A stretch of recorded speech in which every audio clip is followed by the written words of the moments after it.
طول ما انت قاعد في نفس الشارع اللي اتولدت فيه واللي بتبات فيه بتصبح فيه وبتشوف نفس الخلق كل يوم، عمرك ما هتشوف خير ابدا. انا بقولك اهو، لازم تتحرك، لازم تسافر، تهاجر من المكان كله. يا جدع، ده سيدنا رسول الله هاجر من مكة للمدينة وانت مش عايز. انا عايزك بس تاخد فرصة جديدة في الحياة. الفرصة دي مش هتجيلك وانت قاعد في مكانك. واوعى تسمع لحد بيقولك اللي تقدر تعمله بره تعمله جوه. كل واحد بينصحك من جوه حياته وظروفه مش زي ظروفك. هل الكلام اللي بقولهولك ده محدش يعرفه؟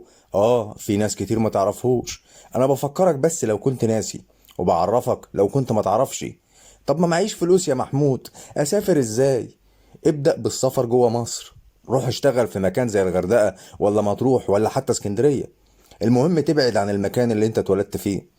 اللي بيفضل في مكانه مخه بيعفن. لكن انت بقى لما بتسافر مخك بيتطور. كل يوم بتتعلم حاجات كتير جديدة.